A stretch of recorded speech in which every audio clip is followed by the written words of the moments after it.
Bueno, buenas tardes a todos. Disculpad por el retraso.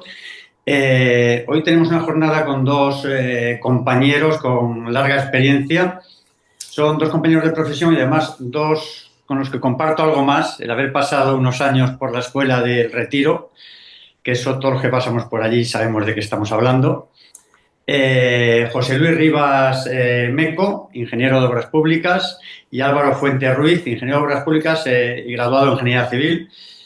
Nos van a hablar de algo que cuando me lo propusieron no sabía de qué me estaban hablando. Por eso entiendo que va a ser muy interesante y les cogí del cuello y dije, nos lo tenéis que contar porque esto tiene que ser interesante y lo tenemos que conocer, lo tiene que conocer la Ingeniería Civil a través del colegio nuestro. Nos van a hablar de la etringita diferida en cimentaciones de aerogeneradores. Ellos cuentan con una vida laboral inmensa en control de procesos críticos de ejecución de obra civil de parques eólicos.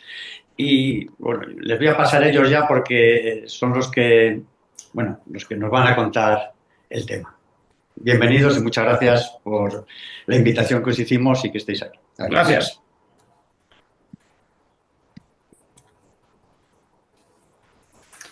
Muy bien.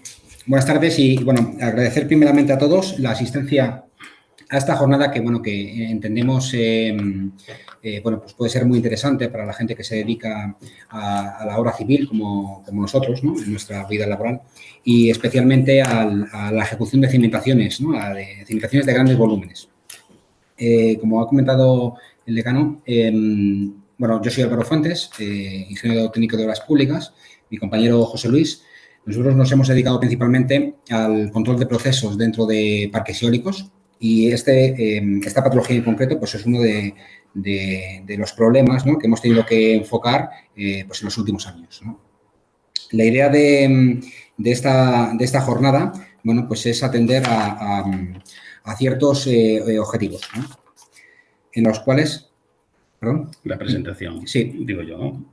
La compartimos. Pasamos a compartir la presentación. Bueno, me llamo José Luis Rivas y nada, simplemente quiero decir, ya nos ha presentado Óscar, pero bueno, agradecer al Colegio de Obras Públicas de Madrid pues apostar por este tipo de jornadas técnicas y bueno, pues agradecer también a todos los asistentes, tanto online como aquí en presencial, que hay otros compañeros. Y bueno, vamos a ver si nos damos cuenta de una futura o potencial problemática que pudiera existir en ciertas estructuras de grandes volúmenes. Y bueno, pues como veis, este es el índice. Creo que estáis viendo el índice. La verdad es que tenemos la agenda muy completa y muchas cosas que decir y a ver cómo se nos da. Pero bueno, ese es un poco el índice de la presentación. Sí. Comentar que si luego al final la queréis, os la pasaremos sin ningún tipo de problemas, ¿vale? Sí. Sí. ¿Se ve la presentación? Creo que ahora se ve bien, ¿no?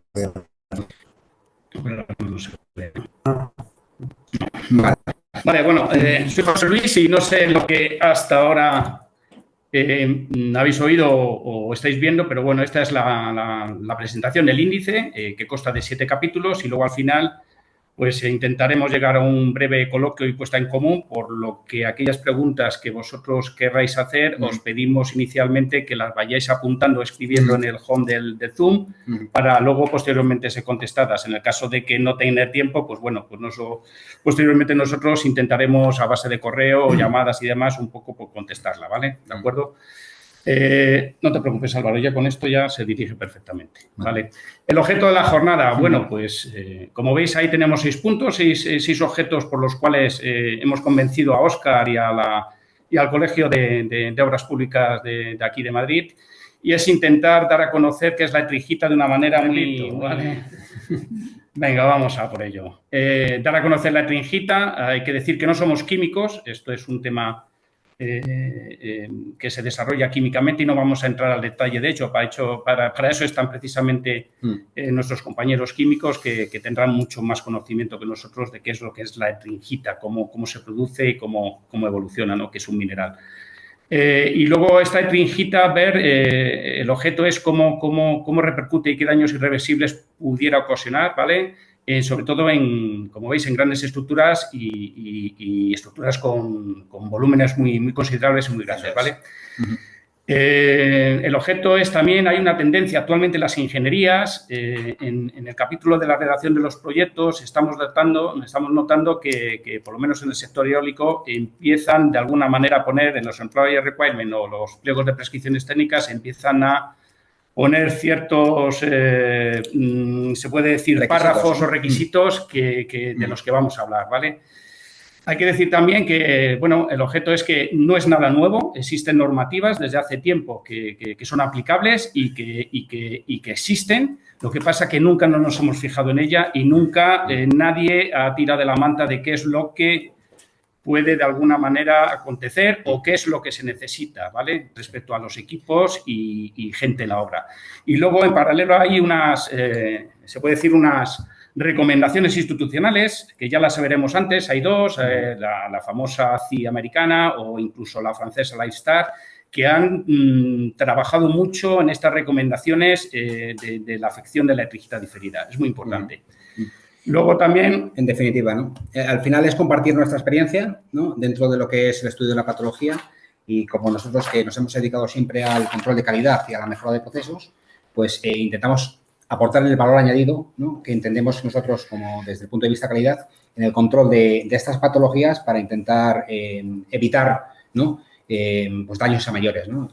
Consecuencias que pueden suponer un impacto económico y un impacto en la planificación, bueno, pues que puede llegar incluso a hacer un proyecto pues inviable, ¿no? Vale.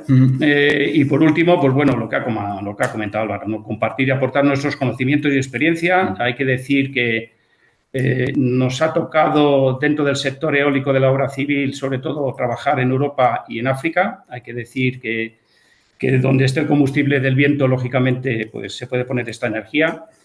Lo que pasa que hay que tener muy en cuenta, sobre todo, las afecciones de temperatura. En este caso, estamos hablando de países, pues bueno, pues que tecnológicamente y luego ambientalmente son críticos respecto a las temperaturas ambientales, altas temperaturas, como podéis ver, que hemos tenido experiencia tanto en Djibouti, Egipto, Etiopía, Marruecos. Pero bueno, queremos compartir esto y este es el objeto principal de la jornada, ¿vale? A ver. Vale. Bueno, pues como punto de partida, aunque como ha adelantado mi compañero, no queremos entrar o profundizar demasiado en lo que es la definición de la antrihita, ya que es una reacción química, ¿no? Igual otros compañeros de otros gremios pueden explicar mejor, con más profundidad, pero sí que creemos necesario hacer una pequeña explicación de cómo se genera, dónde se genera, ¿no? Y qué tipo de consecuencias puede tener en estructuras, ¿vale? ¿Qué es la antrihita, no? La antrihita, bueno, pues es la palabra así un poco extraña, ¿no? Que a mí al principio, cuando yo la escuché, pues igual no la entendía o la creía, ¿no? Que no iba ligada más a la obra civil, sino más bien a otro tipo de trabajos, ¿no? Pues bien, la antrihita no es más que un proceso natural que es propio del mineral sulfato, pero que también puede ser, bueno, pues producido por una reacción química forzada. Los sulfatos que se encuentran en el cemento son los causantes de estos cristales, ¿no? Y son característicos por su forma de aguja, ¿vale? La antrihita, bueno, podemos hacer una primera definición, que es la antrihita primaria, que es un proceso que inicialmente pues, no se considera dañino, ¿vale? No es más que la reacción de los sulfatos de calcio con los aluminatos junto con bueno, pues el agua añadida para la formación del hormigón. Esta reacción, que en principio, como hemos dicho, pues igual no puede ser dañina para el hormigón, se puede ver incrementada por ciertos parámetros. ¿Cuáles son estos parámetros? Bien, las altas temperaturas que se pueden llegar a generar durante los primeros procesos de hidratación, lo que es el fraguado, la cantidad de los materiales que se usan para la formación del hormigón, en este caso estamos hablando de los metros cúbicos, los kilos metros cúbicos de cemento usados en los hormigones, la influencia de los grandes volúmenes, los espesores, la geometría de la cimentación del elemento constructivo que queremos ejecutar, las condiciones de entorno, esos ambientes saturados o húmedos que pueden llegar a incrementar el proceso inicialmente no dañino para la estructura y finalmente pues las condiciones de puesta en obra que como entendemos y como ha comentado mi compañero hay algunos países en los que se dan temperaturas muy elevadas en ciertos momentos del año que pueden llegar a afectar a la temperatura de los materiales y pueden llegar a condicionar esa temperatura de puesta en obra que pues aumenta, ¿no? Digamos, la probabilidad de aparición de entringita en el elemento, ¿no? Esta entringita primaria, como hemos comentado, pues inicialmente no es dañina. Y, bueno, lo que se intenta estudiar es su alta concentración en ciertas zonas dentro de lo que es el hormigón, ¿no? Más concretamente, dentro de las zonas de los poros, ¿no? El caso es que, bueno, los daños importantes, los que surgen, bueno, pues se forman en forma diferida en el tiempo. Estos sulfatos, pues que adicionan el hormigón, producen un aumento de cristalización, lo cual genera un aumento de expansión y microfisuración dentro de estos poros que hemos identificado. Este concepto se define como entringita diferida. Bueno, pues esta patología surge de manera homogénea y se produce de una manera muy posterior en el tiempo. Puede ser producido durante meses o incluso años. Digamos que estos fenómenos patológicos lo que nos generan son una serie de microfisuras, tanto a nivel interno como externo de la estructura, ¿no? Bueno, pues es algo que, digamos, puede llegar a provocar daños irreparables dentro de lo que es un elemento constructivo, como es una cimentación de un aerogenerador, ¿no? En este caso. Bueno, ¿qué decir ahora de este tipo de...? Vamos a arreglar un tema porque veo que estamos avanzando aquí las slides, pero seguimos compartiendo la pantalla principal. Vale. Entonces, no sé por qué será, perdonar. Vale. Compartir de nuevo para compartir eso. Carmen, ¿por qué no probáis a compartir en modo presentación? Seguíamos en la primera zona, déjame compartir. A ver.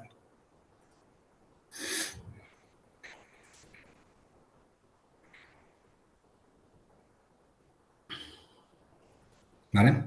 Ahora sí, bueno, no sé. Vale. Está bueno. Vale, bueno, lo que hemos venido a aclarar principalmente son los dos primeros puntos, ¿no? Lo que es la definición de entringita y la diferencia entre la entringita primaria y la entringita secundaria, ¿no? O diferida. El caso que queremos estudiar o queremos prever, ¿no? Más bien, es el segundo, ¿no? Cuando se produce esta patología, bueno, pues durante un periodo de tiempo, que no tiene que ser en concreto al inicio del fraguado o en los primeros meses de vida de la estructura, sino más bien posteriormente durante unos meses o incluso años. Bueno, ¿de dónde viene esta patología, ¿no? Y cómo se empezó a estudiar? Bueno, sabemos que es un fenómeno, bueno, pues que se dio a conocer durante los años 90, más concreto en Francia y precisamente en una serie de estructuras que compartían ciertos parámetros, los que hemos comentado anteriormente, entre ellos, ¿no? Por ejemplo, el caso de presas. Son elementos sometidos a la acción bueno, pues del agua, ¿no? El caso de estructuras pretensadas, sometidas también a tratamientos térmicos. El caso de cimentaciones de grandes volúmenes. Pues este tipo de estructuras se comprobó que al cabo del tiempo pues aparecían defectos irreparables, ¿no? Y fue en el momento en el que se empezó a estudiar este tipo de patologías. Quiero hacer un hincapié precisamente en el tema de las piezas prefabricadas. La verdad es que he trabajado una buena temporada en procesos de prefabricación pesada y tienen razón. En el año 1995, se dieron cuenta que habían ciertas piezas pretensadas, prefabricadas, que eran increíblemente dañadas por tema de fisuraciones y llegaron a la conclusión que era la entringita. Y el porqué es muy fácil. Los procesos de prefabricación, que lo que intentan de alguna manera es acelerar los procesos para poder fabricar más y poder servir más, en la propia amasada del hormigón se le meten de vez en cuando, hay lógicamente prefabricadores que meten inyección de vapor cuando estás amasando. Entonces, lo que estás haciendo es que estás poniendo el hormigón en la primera fase de la temperatura del hormigón fresco, lo estás poniendo pues no a 30 ni a 25, le estás poniendo a lo mejor a 40 grados. Pero todo por el proceso, el interés de poder fabricar cuanto antes. Y eso ha sido precisamente ha reaccionado precisamente en la entringita diferida, en la aparición de estas en los poros. Se ha formado una cuantía, esa cristalización, se han microfisurado y luego, pues lógicamente, se ha fisurado las estructuras y luego estructuralmente, pues falla. Y esa ha sido un poco la aparición y el seguimiento, ¿vale? Del tema de del nacimiento de todos estos conocimientos que lo abordaron sobre todo los franceses. Vamos, Vale. Bien, vamos a pasar a la siguiente presentación. Decirme si se ve bien. Sí. Vale. Bueno, ¿por qué comparto estas fotografías, no? Bueno, pues todas ellas tienen algo que ver con lo que es el estudio de la antrengita diferida posteriormente a su ejecución, ¿no? No es el objeto de la jornada, ya que nosotros intentamos prever o prevenir, ¿no? La formación de esta patología, pero sí que es cierto que existen una serie de sistemas de detección que mediante el estudio de cambios mineralógicos en hormigón, bueno, pues estudiados sobre una muestra de hormigón o sobre una muestra simulada, como es el caso de los métodos equivalentes, se puede llegar a detectar la aparición de la antrengita, ¿no? Un ejemplo de sistemas de detección puede ser la estereomicroscopía óptica de luz reflejada, que no es más que el análisis de piezas talladas y pulidas, y lo que vamos buscando son las zonas de interés. ¿Cuáles son esas zonas de interés? Los poros. En la fotografía superior derecha, como podéis ver, hay 3 muestras que han sido sometidas a distintos procesos de hidratación a distintas temperaturas. Bueno, en una de ellas aparece 60 grados, 85 y en otra de ellas creo que son 20, ¿no? Alrededor de 20. Pues bien, lo que se estudiaba era, en un principio, localización de poros en estas muestras. Posteriormente, tenemos los sistemas de difracción y fluorescencia, que lo que hacen es analizar la composición mineralógica y el análisis composicional químico mediante, bueno, pues el análisis de intensidades, ¿no? Bueno, vamos buscando la composición química dentro de la muestra. Posteriormente, debemos comentar que mediante la microscopía electrónica de barrido y de alta resolución, con análisis químico y mapeo, pues lo que hacemos es generar un espectro, ¿no? En la fotografía izquierda inferior podéis ver ese espectro, ¿vale? Donde se vienen representados, bueno, ciertos componentes, ¿no? Y, bueno, esta digamos, técnica nos permite también en paralelo ver una distribución composicional, ¿no? Digamos que caracterizamos químicamente sus componentes y entre ellos, ¿qué elemento nos interesa detectar? Pues el sulfato, ¿no? Aquí viene rodeado. Bien, el sulfato y en sus zonas, ¿no? ¿En qué zonas se concentran, ¿no? Que principalmente es en los poros. Bueno, pues estos son los distintos tipos de análisis que podemos ver, ¿vale? Digamos que en la parte central tenemos también el análisis composicional, que nos da bueno, pues como una representación de colores, ¿no? Para los elementos detectados y, bueno, pues de esta manera y con un ojo experto, ¿no? Siempre tenemos que apoyarnos en compañeros de otros gremios, en nuestro caso ha sido así, para ese análisis visual y detectar que en esa pieza en concreto, pues existe esa formación de cristales, ¿no? Que pueden llegar a generar, pues eso, el colapso, pues por la expansión, ¿no? Y el fallo de la estructura, finalmente, ¿no? Hay otro tipo de ensayos que son también muy interesantes, que son los ensayos de expansividad, los ensayos de resistencia de las muestras en concreto y, por supuesto, el análisis del perfil calorimétrico de la hidratación del cemento, ¿no? Que lo que hacemos es intentar estudiar la temperatura que alcanza esa muestra, ¿no? De cemento. Pues bien, con esto un poco acabamos lo que es el análisis y lo que quiero ahora mostrar, bueno, pues son distintas estructuras, ¿no?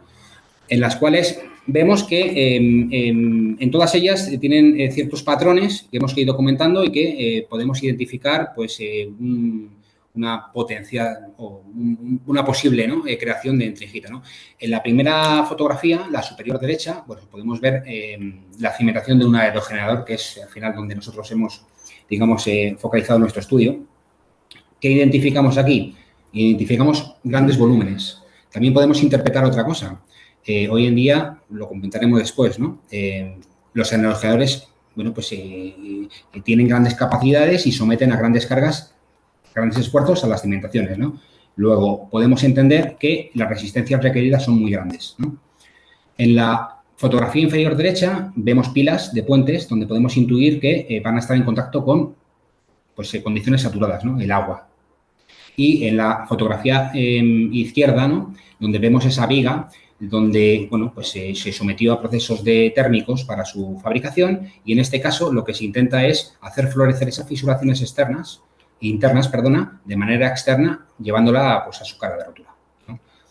Son un ejemplo de las estructuras, ¿no? Pues que pueden dar lugar a esta patología, ¿no? Y, bueno, pues de esto se trata la jornada, ¿no?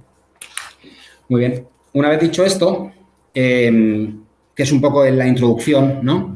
Tenemos que hablar, pues, de la tendencia, ¿no? de los requisitos. Venga, de acuerdo, venga, vamos a entrar un poquito. Ya hemos pasado así un poco por encima el tema del conocimiento de la tringita, que bueno, pues que en definitiva es algo que puede ocurrir, ¿vale? Y que hay que tenerlo en cuenta, ¿vale? ¿Cuál es la tendencia actual?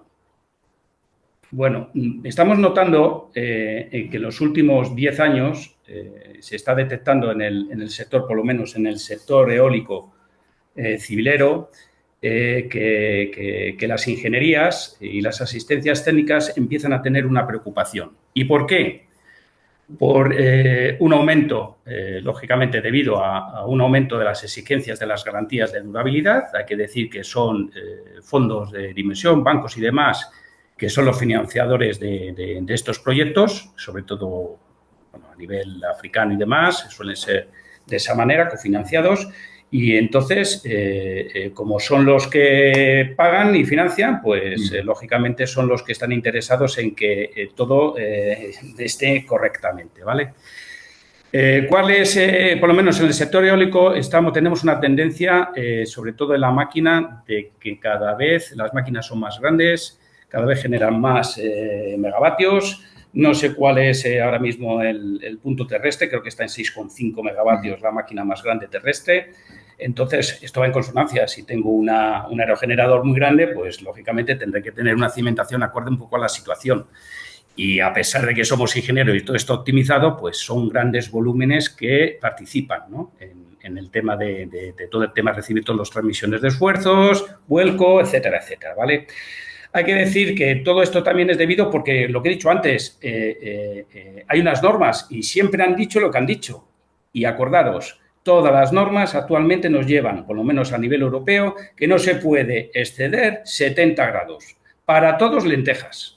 Ya seas una estructura de un aerogenerador, ya seas una estructura que está de una pila de un puente, todas no puedes exceder, ¿vale? En 70 grados centígrados. Esta temperatura, ¿vale? Es la temperatura que va a tener el hormigón en los primeros momentos de vida, durante el endurecimiento, el fraguado, etcétera, etcétera, ¿vale? Sobre ese periodo. Es cuando se alcanza la mayor punta de temperatura en el hormigón, ¿vale? Hay que decir que cada vez las ejecuciones de los parques eólicos, por lo menos, los emplazamientos o países, están influenciados por condiciones climatológicas adversas de puntas de temperatura que luego nos van a perjudicar, sobre todo en la temperatura a la que tenemos que verter el hormigón, que ya entraremos un poco en detalle. Porque una cosa es la temperatura diabática del hormigón y otra es la temperatura fresca que tiene el hormigón en el momento del vertido. ¿Por qué? Porque la suma de las dos no puede exceder los 70 grados. Ese es el concepto un poco básico para no entrar en detalles, ¿de acuerdo? Entonces, si estoy en África, si estoy en Djibouti y voy a hormigonar al mediodía, pues imaginaros las temperaturas que voy a tener en la mezcla, condicionada por todo, por el cemento, por la temperatura de los áridos, la temperatura del agua. Vamos, son temperaturas que si no introduzco, que luego lo veremos, una serie de mejoras en el proceso para no tener esas temperaturas tan grandes, pues voy a entrar precisamente en el incumplimiento de esos 70 y voy a entrar en el incumplimiento de la posibilidad de tener una entrijita diferida en el tiempo. ¿De acuerdo? Bien, otra que yo creo es una tendencia, es una moda. Yo creo que las ingenierías se copian entre ellas y copia, pega y todas empiezan a poner lo mismo y empiezan a poner en los employer requirements, como he dicho antes, y en los pliegos, pues estos requisitos. Y la asistencia técnica en obra a exigírtelos, ¿vale? Y por último, pues bueno, pues lo que hemos comentado. Yo no soy conocedor de que en una cimentación aerogenerador tenga tringita. Hemos participado, tanto Álvaro como yo, en diferentes metodologías de 8D para investigar serios daños y demás, pero nunca hemos planteado como posibilidad de la tringita dentro del raíz de causas, pero no me extrañaría que alguna cimentación que decimos que está fisurando o está de alguna manera colapsando por un tema de diseño, por un tema de mala ejecución o puesta en obra de los materiales, sea precisamente que la causa raíz sea pues precisamente que tenemos una trijita y está derivando pues a una múltiple fisuración y al colapso de la estructura, ¿vale? Consecuencia, pues bueno, pues como lo he dicho, control requerido, implementación en los pliegos y demás de estos requisitos, ¿vale? Vamos a seguir a la siguiente presentación. Aquí veis, pues mira, pues 5 ejemplos.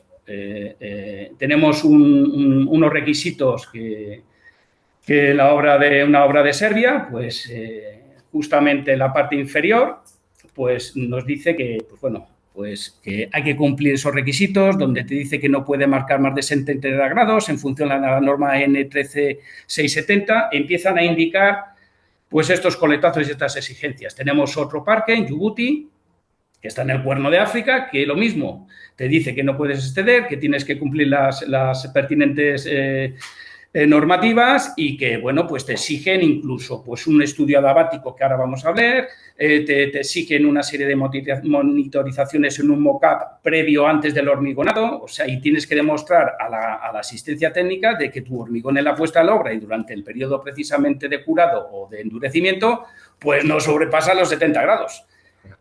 Tenemos otro parque en Egipto, que viene a ser igual, todos hacen referencia, y otro en Etiopía. Pues como veis, en estos 4 o 5 parques en los que pues, he participado, menos en uno de ellos, pues este tema ha estado muy en auge y ha sido un tema que hemos ido aprendiendo y que hemos tenido en ocasiones, no problemas, pero tener que invertir tiempo y dinero en la obra precisamente para cometer mejoras en el producto y no llegar a esos 70 grados y demostrar a la asistencia técnica que sus cimentaciones están garantizadas en plazos X. Y si no, pues ya entras en un bucle,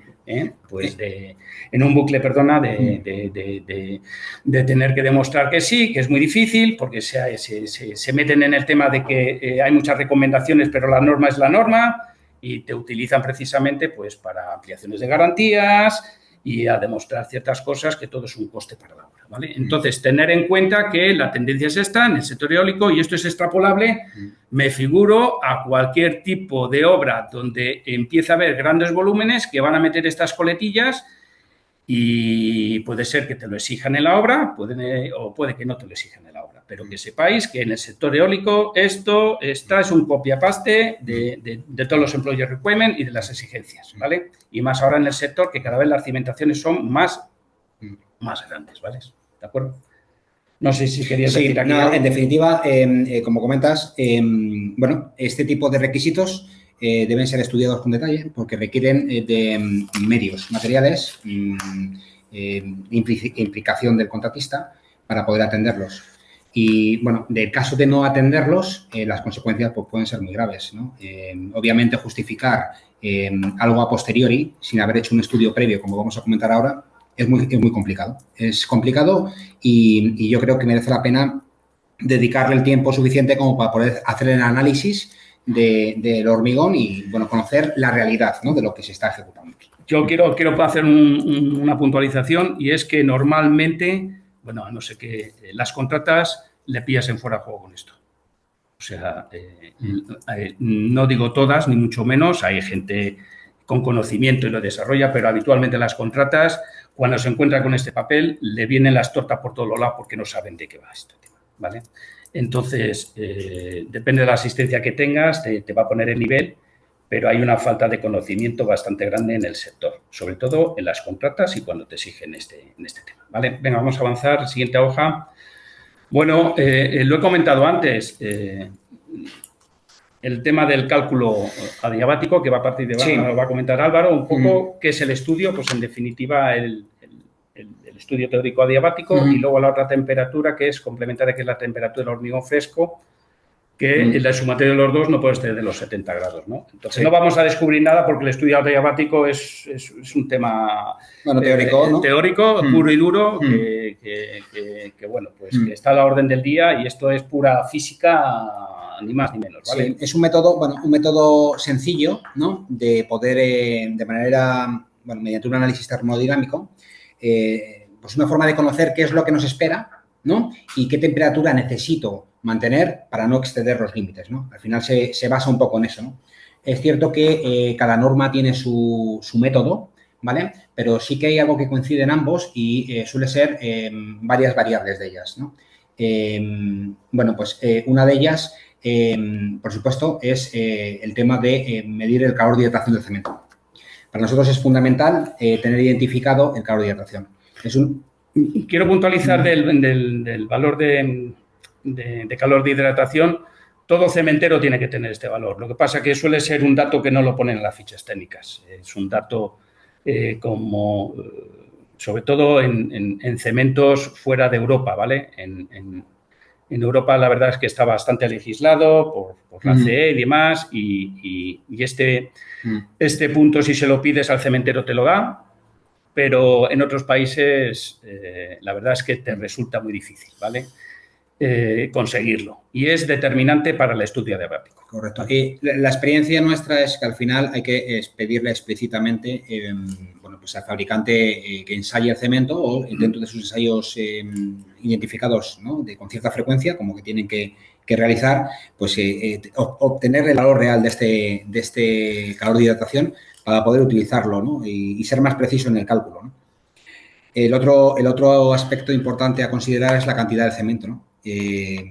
Y eso se consigue a base de ensayos y a base de prueba y error, ajustar la mezcla en la medida de lo posible que no afecte, pues eso, ni en resistencias ni en temperaturas en este caso. Pero daros cuenta que lo que he dicho antes, la tecnología eólica avanza, cada vez los diseños son más optimizados, se abusa de las resistencias a compresión del hormigón, y tiene resistencias 50-60, un C50-60 y todas estas historias, lo cual un C50-60 no se hace con 200 kilos de cemento, lo tienes que hacer con una cantidad de cemento bueno y con unas proporciones adecuadas, lo cual estamos tirando o estamos dando una patada en el hígado precisamente del tema del estudio diabético porque le echamos más cantidad de cemento para obtener las resistencias. Entonces, tiene que haber un equilibrio, ¿eh?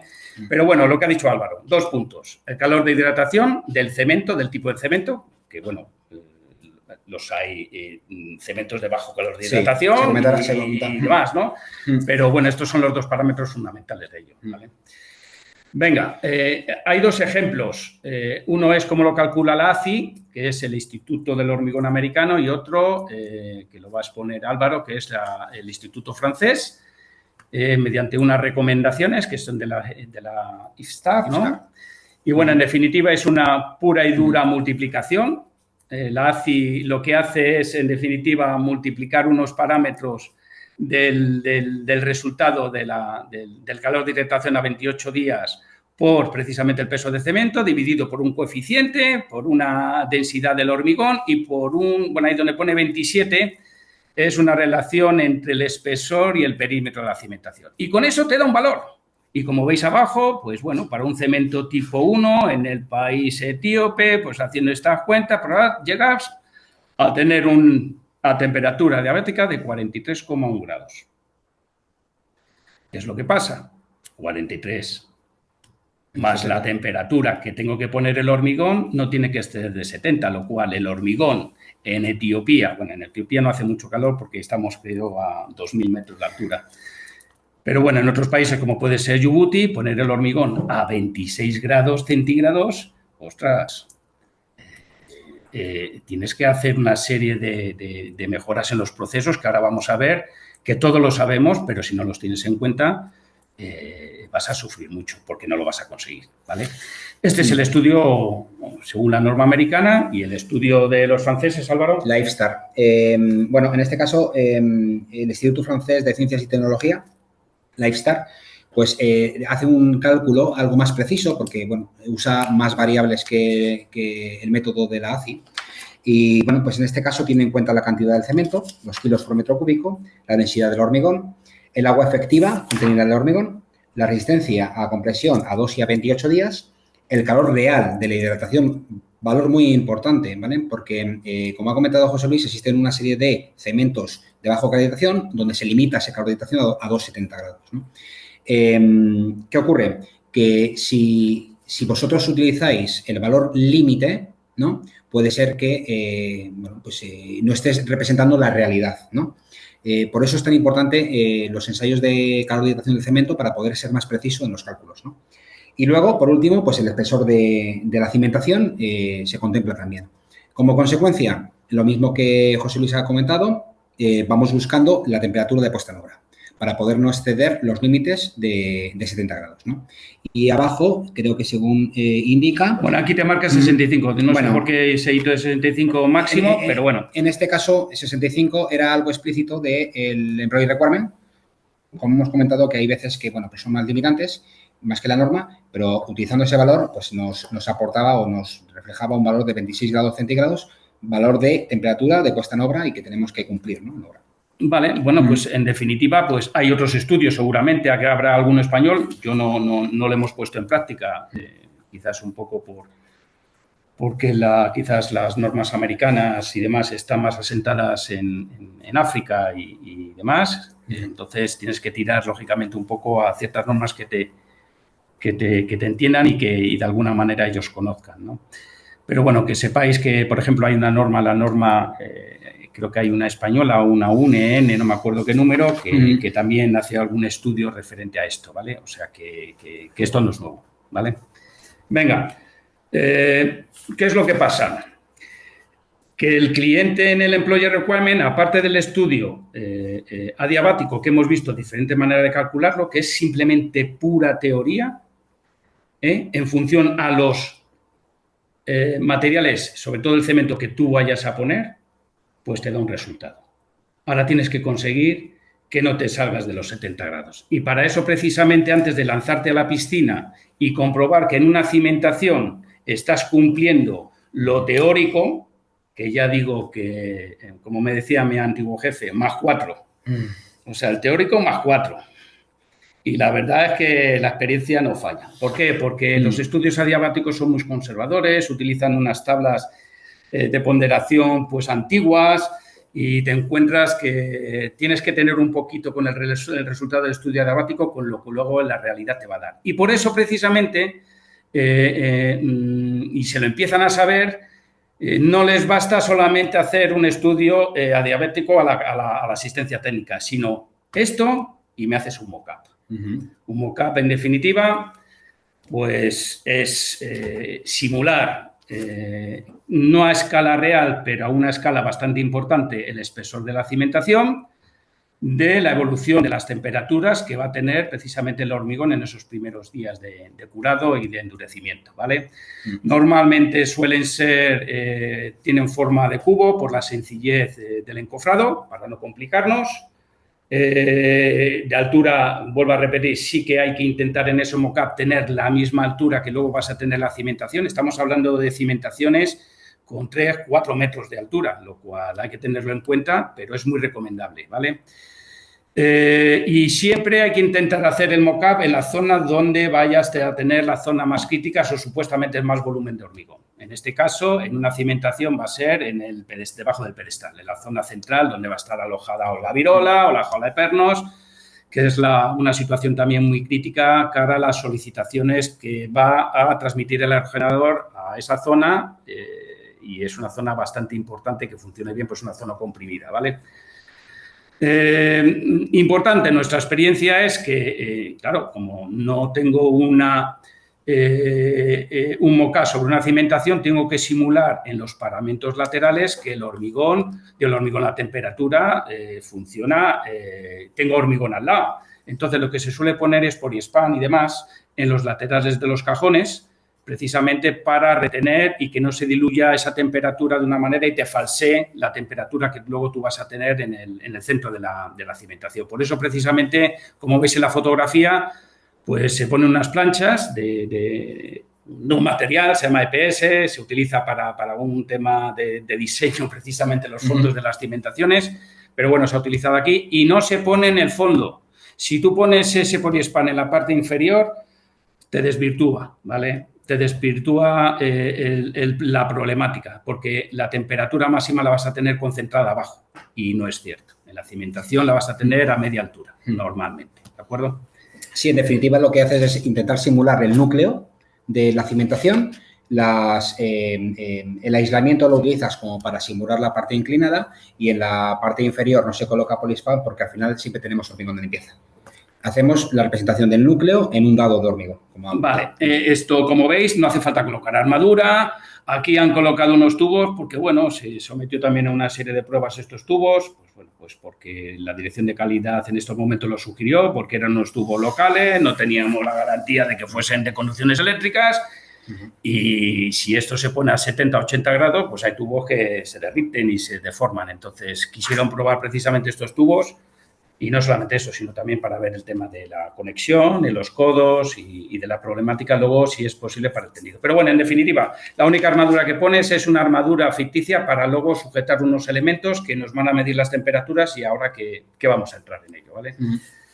Bien, como veis aquí, pues hay diferentes mockups. Como veis, también de vez en cuando la oficina técnica solicitaba simular incluso el efecto de que el viento no incidiese en el encofrado para, bueno, pues de alguna manera falsear los datos y se hacía precisamente el mockup enterrado.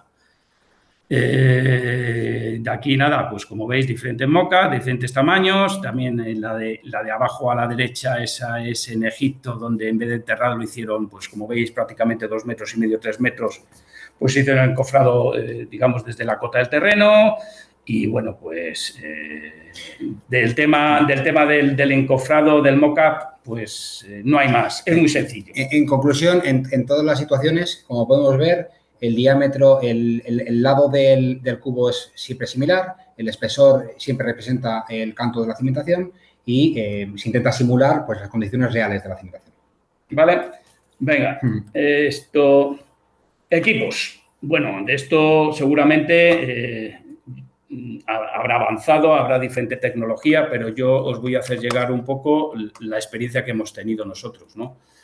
Que es la utilización de termopares y de unos elementos que son unos dataloggers. Los termopares, en definitiva, son unos sensores que son unos cables que tienen dos conductores de origen mineral, creo recordar, que en uno de los extremos haces una junta caliente, o sea, juntas los dos cables de diferente metrología y lo que producen es precisamente que esas tensiones, que son las tensiones eléctricas, son muy equiparables con las diferentes temperaturas que pueden originar el hormigón y lo que hace es pues tener la temperatura. Y luego tenemos los data logger. El data logger es una pequeña CPU donde va a recibir la información de los impulsos que van generando los termopares y bueno, pues irá almacenando los datos. Se podrá configurar de muchas maneras dentro de la configuración del equipo, cada cuánto quiero que me haga un impulso, cuánto tiempo, efectos de alarmas, duraciones de días de monitorización. Bueno, esto es un tema de software.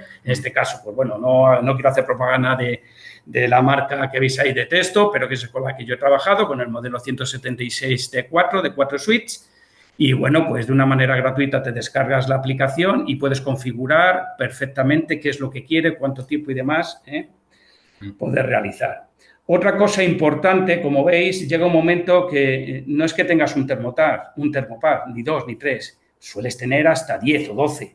Entonces, muy importante y nuestra experiencia es la trazabilidad. Si tú enchufas un termopar en otro switch por error, te vuelve loco.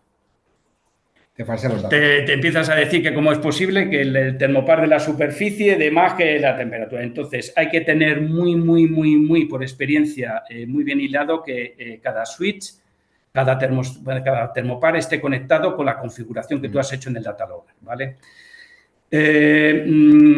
No hay que despreciar.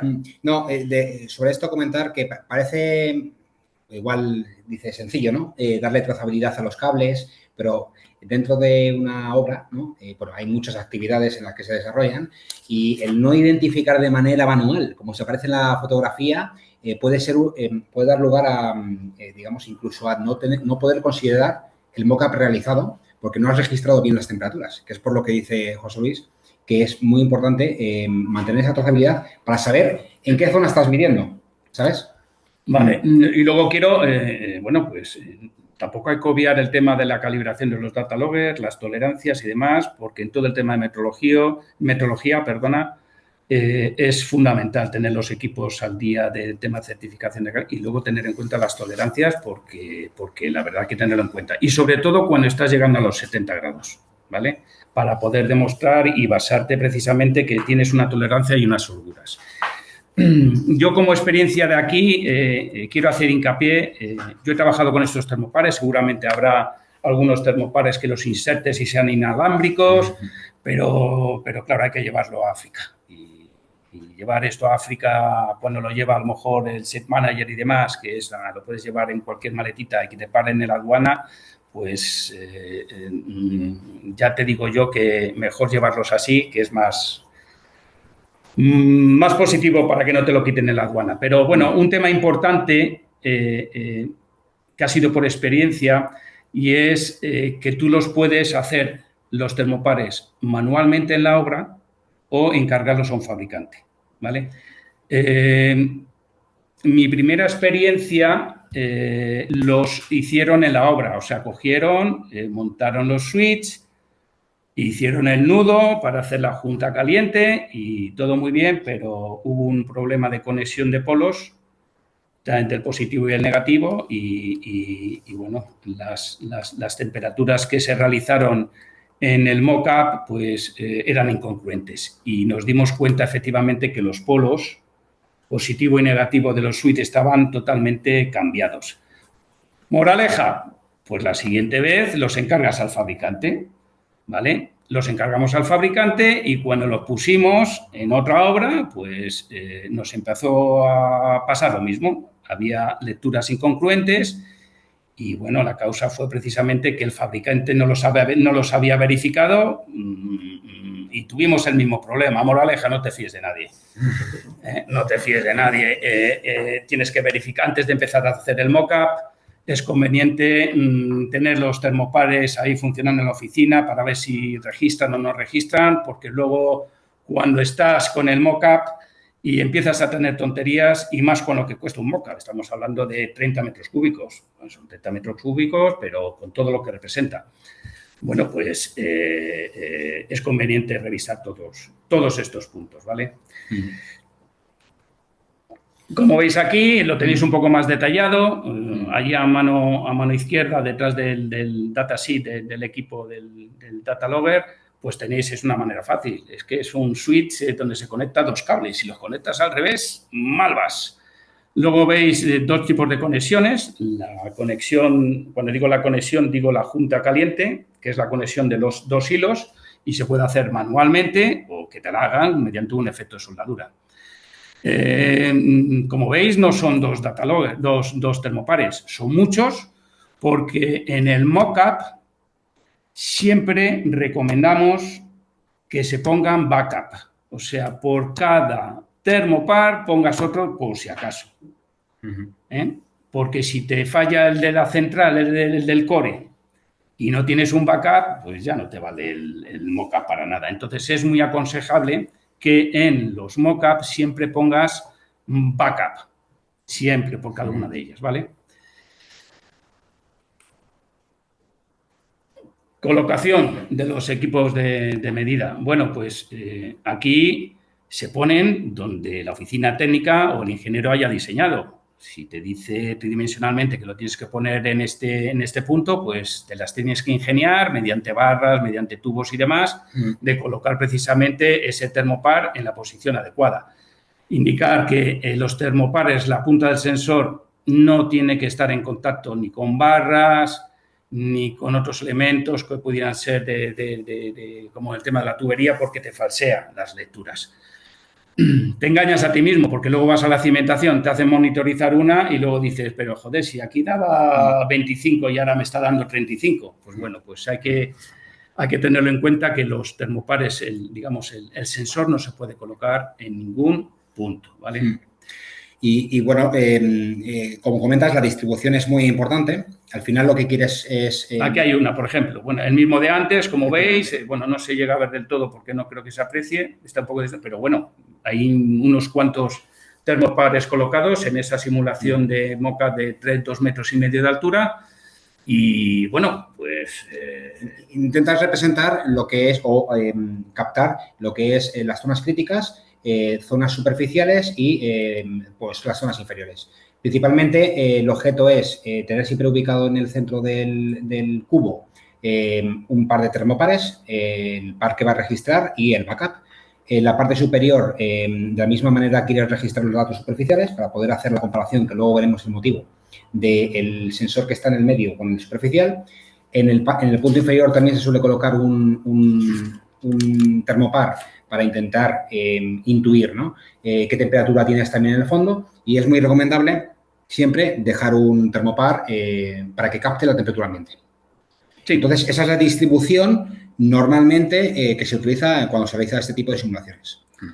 No sé si has comentado el concepto del gradiente. No. Vale, pues en definitiva lo que se intenta hacer es saber la temperatura que hay en el core, esa es una, y de vez en cuando también las asistencias técnicas también piden un gradiente térmico. ¿Qué significa? Te limitan la diferencia de temperatura entre el centro y el exterior.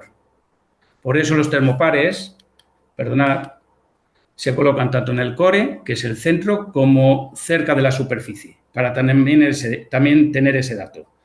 Normalmente a mí me la han limitado en alguna obra que la diferencia de temperatura entre el interior y el exterior no puede exceder de 20 grados. Imposible. Es un valor muy complejo de conseguir. Imposible. Al igual que en los 70 grados sí que va muy relacionado con la intringita, este otro condicionante, como comenta José Luis, es otro concepto. Parte del requisito, pero es otro concepto. Es otro concepto. De otro tipo de patología. De otro tipo de patologías, de fisuras, posiblemente tema térmico y demás. No está relacionado con la intringita, pero también te lo pueden poner en Project One, que la diferencia es esa de 20 grados. Y suelen ser estos dos criterios cuando aparecen, el de la temperatura máxima del núcleo, por supuesto por la intringita, pero suele ir relacionado con la medida de diferencia de temperaturas en distintas zonas de la simulación para conocer el gradiente térmico, pues por la posible fluctuación que se puede llegar a generar. Vale, venga, pues otra cosa, a ver, a lo anterior. Bueno, un tema muy importante, aparte de sujetarlo bien y demás, aquí cuando se hormigone, va a entrar un tío con un vibrador y demás, pues hay que tener cuidado, que no lo pise, que no lo rompa. Hay que tener mucho cuidado porque hay que hacerlo bien a la primera, no hay que hacerlo bien a la quinta. Entonces, quedarte sin sensores y sin lecturas sería un gran problema y una causa de tener que repetir. Por eso hay que tener ese personal que se meta, que sea consciente de dónde están los termopares y no romperlos o desconectarlos. ¿Vale? Venga, por aquí estáis viendo diferentes... bueno, pero en las fotografías, diferentes fotografías donde se ven los sensores de los termopares, muy delicadamente ubicados y muy bien identificados, que como hemos dicho antes, tienen que estar bien conectados con los suites del data logger, ¿vale? Venga, seguimos. Vertido. Ya tenemos nuestro encofrado con el poliespan, la ubicación de los termopares en función de lo que os han dicho, las reacciones, nuestros equipos, y ahora hay que verter el hormigón. Amigo mío, el hormigón. Hay que decir que tú no te vas a poner a hacer pruebas del hormigón ese mismo día que vas a hacer el mock-up. Hay que hacer pruebas anteriores porque la mix que vas a verter cumple los requisitos de trabajabilidad, el tema de resistencias, el tema de que sea bombeable, el tema, y otro muy importante, el tema de que la temperatura que hemos dicho antes, de la temperatura del hormigón fresco, que es la otra parte de la limitación de los 70, no excede de la temperatura que hemos dicho, ¿vale? Y por eso, como comentas, previo a todo esto, obviamente hay un estudio de la mezcla. Esto se suele realizar para, en nuestro caso, pues las fórmulas que suelen ser ad hoc para cada proyecto, con sus ambientes, con sus requisitos de resistencia, pues solemos hacer pruebas previas para hacer lo que nosotros denominamos normalmente trial mix. ¿Vale? Sí, no vamos a entrar en detalle de cómo se dosifica y demás, ¿no? Pero es importante conocer eso para también identificar correctamente el tipo de cemento que queremos utilizar. Y esto es otra parte importante y que afecta bastante pues, al alcance de esa temperatura durante la adaptación. Vale, como veis ahí, pues también participa el control de calidad. Aquí hay que desplegar todo. todo el tema de control de resistencia a través de probetas, el tema de control de temperaturas en el hormigón fresco, consistencias, etcétera, etcétera, ¿vale? Hay un tema muy importante y quiero que hacer hincapié en ello, y es que la rotura de las probetas, aparte de las que habitualmente se rompe 7, 14, 28 o las que tú quieras, en el sector eólico se necesita aparte de esas 21 días por un tema de condicionante de montar la máquina, o sea que hasta 21 días no puedes montar la máquina una vez hormigonado, por eso se saca. Es muy importante sacar probetas para romper a tempranísima edad. Estamos hablando de 1 o 2 días. Ya sé que el 1, joder, pues sí, hay que intentar sacar probetas y romperlas a esas edades para precisamente defender el punto que luego nos va a pasar, que es que incumplimos el gradiente térmico, ¿vale? El gradiente térmico y esa fisuración se va a justificar luego posteriormente con unas resistencias mínimas a temprana edad, de 1 o 2 días, ¿vale? Cara precisamente a minimizar los problemas y a justificar a la asistencia técnica que el gradiente térmico no va a ser un problema, que tu hormigón a temprana edad está respondiendo a compresión y no vas a tener una evolución grande de introducción o de espesores, tanto de anchura como de profundidad, de esas fisuras térmicas, ¿no? Entonces, eso hay que tenerlo en cuenta. Y vuelvo a insistir, es que insisto porque a mí me ha pasado. Cuando estén hormigonando, pues otra vez vuelvo a participar, la gente pisa, tiene que saber dónde están los termopares, porque, vuelvo a repetir, hay que hacerlo mejor a la primera, no a la quinta, ¿vale? Vamos a ver, esto es una realidad y es que en ciertos países, sobre todo, tienen un desarrollo tecnológico muy limitado y aunque os parezca mentira, pues hay que ingeniárselas, ¿no? Entonces, que yo en una obra en Djibouti, donde en ciertas épocas del año hay 50 grados centígrados y por la noche pues te baja algo las temperaturas, ¿cómo soy capaz de poner el hormigón a 26 grados para verterlo? Porque lo tengo que verter a esa temperatura y tengo que demostrar que estoy registrando esa temperatura, porque si no luego voy a tener un problema, ¿eh? Entonces hay diferentes metodologías. Como veis en la parte inferior a la derecha, pues es un chiller, esto no es nuevo, es un sistema de enfriamiento de agua que te pone el agua en el 74 grados. Otro tema es hormigonar con hielo. Puedes tener una máquina trituradora que te tritura el hielo y te inserta en la masada el hielo de tal manera que estás enfriando la mezcla, pero veis ahí que son cubitos de hielo de cubata. Pues sí. ¿Vale? Luego tenemos que es como poner vallas al campo. En la zona de acopio he tenido que poner una especie de geotextiles para dar la sombra y poner aire acondicionado. O sea, hemos llegado a poner,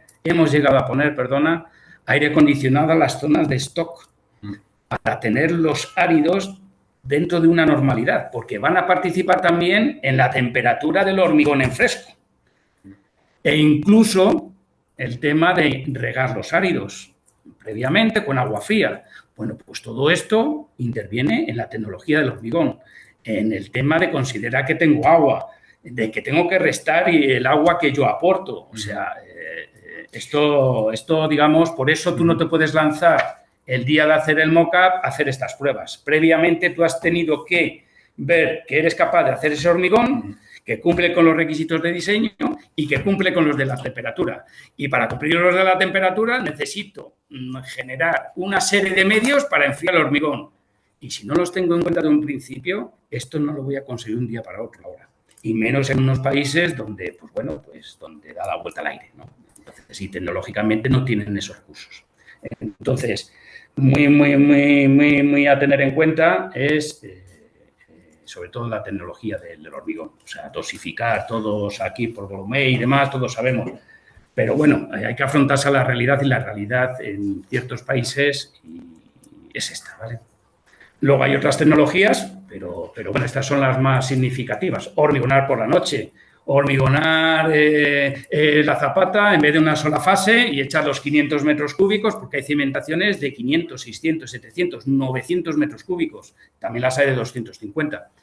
Pero si no tienes ese problema, lo que tienes que hacer es hormigonar en varias fases. Y hormigonar en varias fases tienes que contemplar si tienes una junta fría y ya te rompe la cadena de producción de la obra.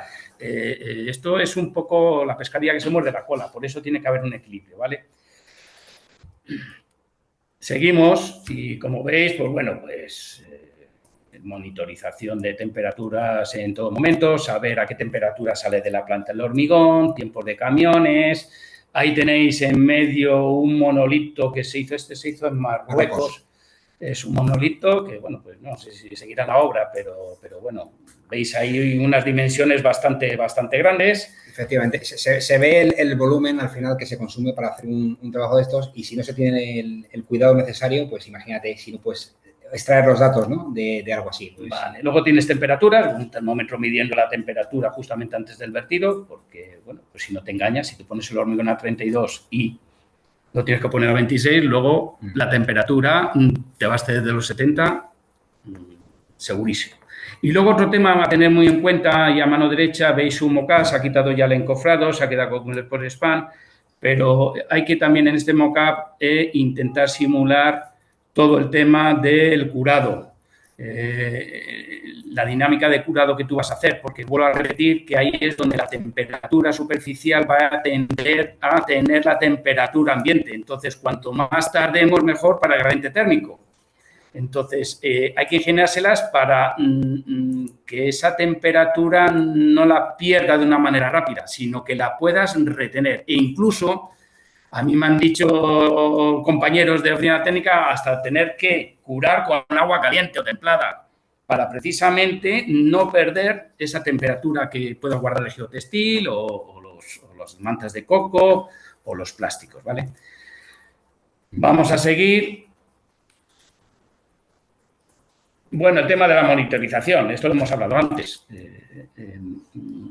Antes de empezar, lo configuras el software en un programa que te metes diferentes inputs desde cada cuánto tiempo quieres tener lecturas, etcétera, etcétera. Tipo de termopar, porque hay diferentes tipos de termopares, tipo K, tipo C, tipo, bueno, en definitiva, metes todos esos parámetros, ¿vale? Lo que he comentado antes, una vez que termino de hormigonar, lo suyo es conectar, ponerlo en Go, en funcionamiento y verificar de que todas las lecturas todos los termopares están dando lecturas. ¿Por qué? Porque si hay alguno que no funciona, pues a lo mejor, pues no sé, es una mala conexión con el switch, con el data logger y demás. Desde luego, si el daño está abajo en el mockup, pues no va a poder ser, ¿no? Luego, comprobación de la asistencia de altibajos. Esto es lo que os he comentado antes. Si tú conectas los polos o está mal conectado de fábrica los polos positivo y negativo, lo que vas a tener es que empieza muy bien, pero de repente caen las temperaturas. Y eso es un síntoma de que están mal conectados. Tienes tiempo de reacción de cambiar los polos, ¿vale? Otro tema de la monitorización, pues normalmente lo pone el Employer Requirement o en el pliego. ¿Cuánto tiempo voy a monitorizar? Yo he tenido hemos tenido tres casos. A 5, a 7 y hasta 14 días, ¿vale? O sea, 14 días el gradiente térmico se te ha ido por todos lados. O sea, a partir del quinto día se distorsiona el gradiente térmico. O sea, intentas aguantar esos 20 grados, pero a partir del sexto día, séptimo día, los termopares superficiales empiezan a igualarse prácticamente a la temperatura ambiente y el del core lo sigue teniendo porque es más lento y entonces a partir del quinto o sexto día se desvirtúan esa limitación de 20 grados, ¿vale? Por eso es muy importante intentar luchar porque sean 5 la monitorización. Primero, porque más que suficiente por lo de los 20 grados y luego perdona. Creo que estamos en otra presentación. Sí, no lo sé. Vuelve a pasar. Ay, ya está. Vale, ya está. Vale, bueno, pues a 5 días más que suficiente para saber la temperatura máxima. Normalmente nuestra experiencia es que entre el segundo y el tercer día, 3,5 como máximo, ya la punta de calor ya la has tenido. ¿Vale? La punta inicialmente los primeros días es muy ascendente la temperatura muy rápido y luego va disminuyendo muy paulatinamente en el tiempo. Me hablo de la del core, la otra no, ¿vale? Bien, ¿qué más cosas? Una vez que ya termino, perdón, Alba, ya termino con esto y te metes tú. Una vez que ya termino con el tema del tiempo de la monitorización y de los impulsos, pues me llevo los data logger a la oficina y vuelco los datos. Y ya los puedo colocar de todos los colores porque es una base de datos, ¿vale? Una base lo puedes colocar para arriba, para abajo, con gráficas, no gráficas y ver si cumples o no cumples. Aquí tenéis, no sé si lo veis, aquí veis unas demostraciones, pues bueno, en las cuales pues veis todo lo que hemos hablado. Primero, arriba del todo, pues una serie de datos en Excel que te vuelcas desde el data logger. En la gráfica, como veis, en circulito rojo, pues nos dimos cuenta que los data logger, los termopares no tenían lectura y nos dio tiempo a cambiarlos, el positivo y el negativo, para que siguiéramos monitorizando. Veis precisamente que aquí la limitación de 70 grados en la monitorización cumple, que es el tope de la raya azul, lo cual todos los termopares, que es los que se acercan justamente al límite de los 70 grados de la línea azul, son los del core. Veis abajo el termopar de la temperatura ambiente del día y la noche y la afección de estos en los termopares que están en la superficie, que tienen los mismos picos. Muchas veces esos picos lo que te hacen es alterar precisamente esa limitación de gradiente, ¿vale? Si tuviéramos más tiempo entraríamos en detalle en alguno, pero no va a ser así, ¿vale? Porque entonces no vamos a tener más tiempo. Venga, monitorización temprana en hormigonados. Vamos a ver. Ya tenemos el adiabático, ya tenemos el mockup con los resultados. Ya os he comentado que se tiene que asemejar lo teórico con los resultados del mockup, pero mi experiencia es que no es así. Mi experiencia es que sí, hay una tendencia, pero acordaros del +4, ¿vale? ¿Qué es lo que hay que decidir? Si se cumple todo, si hormigonas o no hormigonas. Si hormigonas significa que cumples todo. Si no hormigonas es que tienes que hacer alguna mejora. Hay algo que no te encaja. No sé si el cemento, no sé si es que la temperatura del hormigón fresco la tengo que poner más fresca, si es que tengo que meter alguna serie de equipos para enfriar más el agua, echar más hielo. Pero bueno, la dirección de obra tiene que decidir, ¿vale? Digamos que mediante el mockup te puede dar lugar a decidir si estás apto para poder hormigonar o no hormigonar. Muchas veces, y es el siguiente punto que se contempla, no solo te exigen medir temperaturas en el mockup, sino que también tienes que medirlas dentro de la cimentación. Al final el proceso es muy simple, es muy parecido, es prácticamente idéntico, pero claro, no estamos hablando de un elemento que no es constructivo, o sea, no un elemento que va a ser definitivo, sino que estamos hablando ya de la cimentación o el elemento que necesitamos ejecutar pues para soportar las cargas, ¿no? Y al final se contempla de los mismos puntos, ¿no? La definición y la ubicación de los termopares en la cimentación. Pues como hemos hablado anteriormente, la cimentación, bueno, pues, hay un punto que es el más crítico, que se trata del núcleo, ¿no? Interesa que esos termopares se coloquen en el núcleo pues para poder captar la máxima temperatura que existe dentro de la cimentación, ¿no? Bueno, aquí en esta fotografía... Espera. ¿Sí? No, quería poner la gráfica esta, pero bueno, no, perdona. Bueno, hay un tema que quiero que seáis perceptores de lo que no hay que hacer.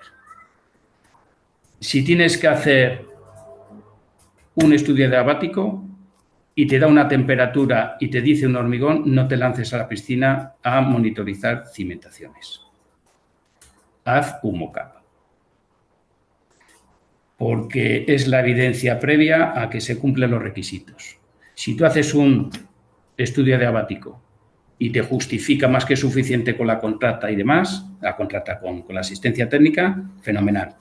Pero como te obliguen a monitorizar sin hacer un mockup, puedes tener muchos problemas, ¿vale? Entonces, hay que darse cuenta, antes de hormigonar en los mockup, todo lo que haya que ser mejorable, ¿de acuerdo? Porque luego tienes los problemas, precisamente en la cimentación y justificar que que ahora vamos a ver que con 75, 80, incluso con más temperatura, hay entidades y instituciones que lo justifican, ¿vale? Pero la normativa te dice 70, te pueden hacer bastante tirar de la manta de que muy bien, son recomendaciones, pero no son normas. Entonces, son difíciles de justificar y muchas asistencias técnicas son reacias a tenerlas en cuenta, ¿vale? Ahora lo vamos a ver. Bueno, aquí tenemos un ejemplo de una cimentación, la sección de una cimentación. Como podemos ver, hablamos de volúmenes muy importantes. En este caso, están en torno a 500 metros cúbicos. La concentración de volumen en el núcleo, si os fijáis, está en torno a 110 metros cúbicos. Luego estamos hablando de una cantidad muy importante, ¿no? Ahí es donde precisamente tenemos que ubicar nuestros sensores para poder analizar la temperatura en un elemento real, ¿vale? Al final el proceso pues, es muy parecido. Como podéis ver en la gráfica, los puntos azules representan los sensores ubicados en el núcleo, digamos por pares, y en las partes superficiales y en el fondo, pues para representar un poco lo que es la temperatura en general. Y creo que me estoy quedando sin batería. Dame un segundito. Venga, continúo. Bueno, en definitiva, si de alguna manera obliga a la asistencia técnica a realizar monitorizaciones en las cimentaciones, es hacer lo mismo que hemos hecho en el mock-up. Punto. ¿Vale? Es lo mismo. Y entonces, si te sale bien en el mock-up y sigues la misma dinámica de hormigonado, la misma tipología de enfriar el agua más, pues te tiene que salir bien, ¿vale? A ver, que sigamos mientras que... Bueno, ya está. Tranquilo. A ver. Por aquí. Bien, aquí como veis, a ver, no sé si se ve esta... Se ve esta... Vale, de acuerdo. Esto es un poco, no voy a entrar al detalle, el famoso gradiente térmico. Pues bueno, pues esto es una monitorización a 5 días y justamente, como veis, a 5 días la verde se acerca a los 20 grados. Ya os digo que a partir del 6º día, 7º día es que es cuando normalmente se desvirtúa. ¿Y qué suele pasar si hay algunas diferencias de gradientes térmicos? Las fisuras de gradiente térmico, ni más ni menos, unas fisuraciones que hay que tenerlas en cuenta en un sistema de reparación que se justifican precisamente por lo que he dicho antes, en que tienes unas resistencias iniciales que se valoran desde la oficina técnica o desde el departamento de tecnología, donde justifican que estas fisuras no son dañinas a la estructura, pero bueno, ¿vale? No voy a entrar en detalles de diferentes metodologías, pero ahí ves los sistemas de curados. En África se pone un geotextil, que no es el geotextil, que es de coco, que se utiliza ahí, y luego se pone un plástico encima para evitar precisamente lo que hemos dicho antes, que se enfríe superficialmente cuanto antes esa zona superficial de la cimentación, ¿vale?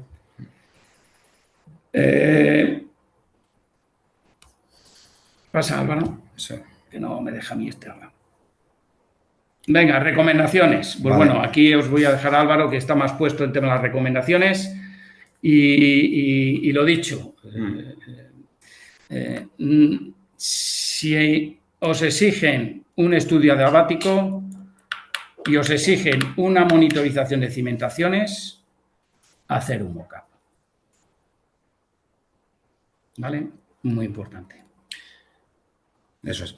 Vale, bueno, pues sí, entrando sobre las recomendaciones, hemos considerado comentar, ¿vale? Un poco la IFSTAR, ya que es una de las normas que nosotros más hemos utilizado. No es norma, es recomendación. Y el caso es que creemos que definen de alguna manera un poco más ampliamente pues los tipos de estructuras que tenemos, ¿no? Los clasifica de alguna manera, ¿no? Y bueno, aquí, como podéis ver, bueno, pues aparte de esta normativa, es cierto que tenemos otro tipo de normas en Europa, ¿no? Ya sea el Eurocódigo, la N206, la N13670, ¿no? Todas ellas nos indican siempre un límite de temperatura, ¿no? El límite de 70 grados, ¿no? Esta otra recomendación, la IFSTAR, pues va un poco más allá, ¿no? Lo que intenta es, digamos, clasificar de alguna manera en base a ciertos parámetros, los tipos de estructuras y en función de varias variables, ¿no? El caso es que los parámetros asociados a la petición de energía que define el IFSTAR, bueno, pues se basan principalmente en los 4 que aparecen ahí representados, ¿no? El agua, la humedad, la temperatura y la duración de la temperatura dentro de lo que es la hidratación del hormigón, el contenido de los sulfatos aluminatos y el contenido de álcali, ¿no? en la mezcla, ¿no? Pues el caso es que estos parámetros pues, van asociados a la aparición de andejita, como comentamos al inicio de la presentación, ¿vale? El caso, como hemos comentado, pues dentro de esta normativa tenemos una clasificación de las estructuras en base a 2 variables, ¿no? La primera de ellas, pues podemos decir que es el tipo de estructura, ¿no? Existen 3 categorías dentro de esta recomendación. La primera de ellas, bueno, pues va en función de, digamos, las consecuencias, ¿no? Que pueden llegar a traer, ¿no?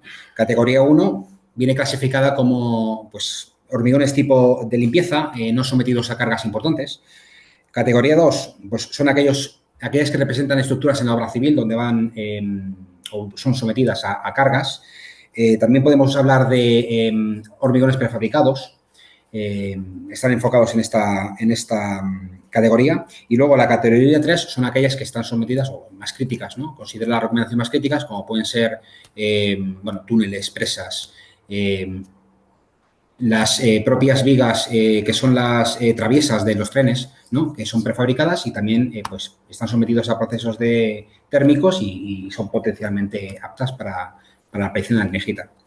Esa es una de las variables. La segunda son las clases de exposición. Venga, las clases de exposición, pues bueno, pues estos franceses han inventado 3 nuevos tipos de clasificación de ambiente, en el cual, en función de dónde esté la estructura, pues la sitúa luego posteriormente en un cuadrante, ¿vale?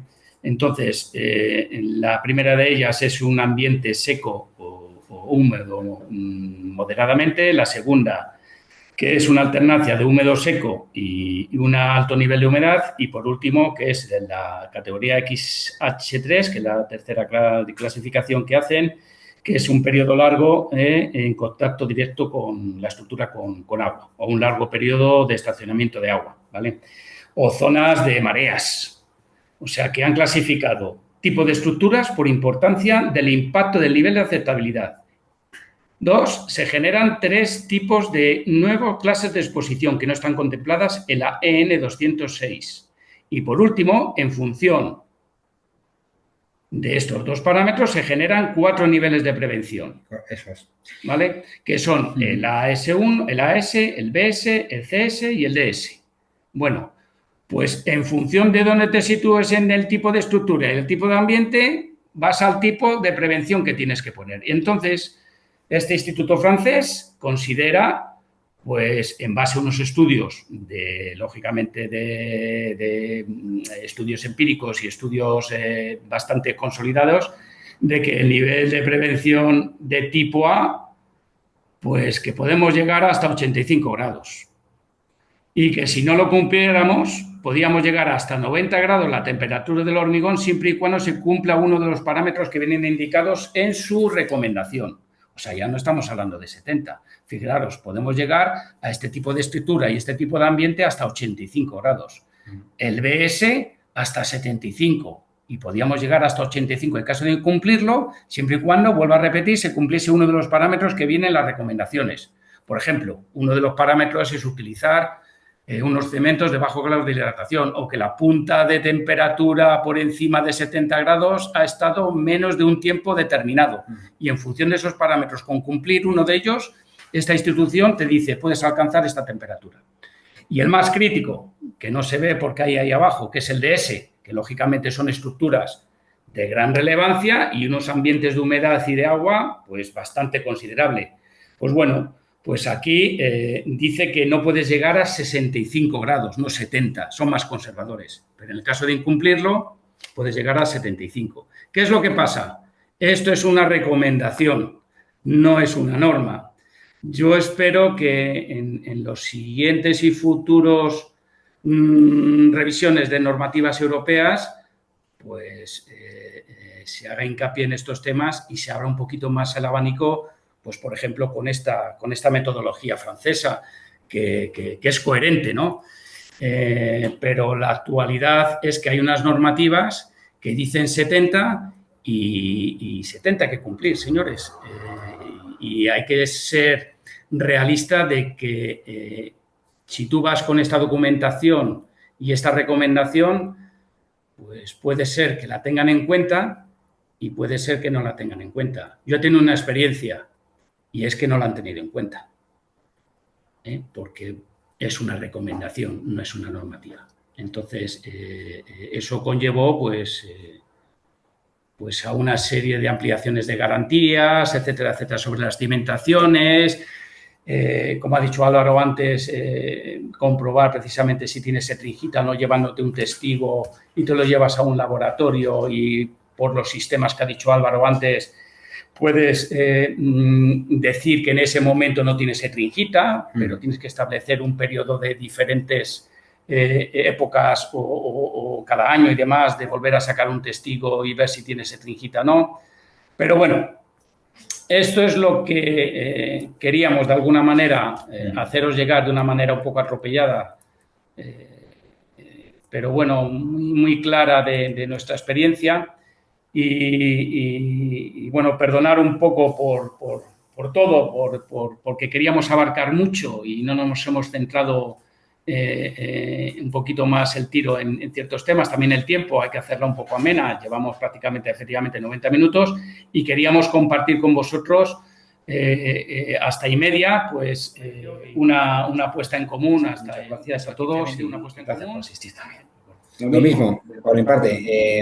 Gracias por asistir y, bueno, recordar que nosotros como, al final, profesionales de la calidad, ¿no?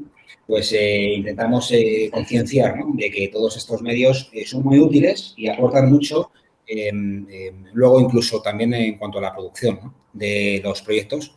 Y nada, y que los constructores pues también tengan en cuenta estos parámetros a la hora de ejecutar, porque pues pueden verse en problemas, ¿no?, que al principio igual no contemplan, pero que son importantes, ¿vale? Y nada más. Cualquier pregunta, como dijo José Luis, pues nos lo pueden trasladar por correo y gracias a todos.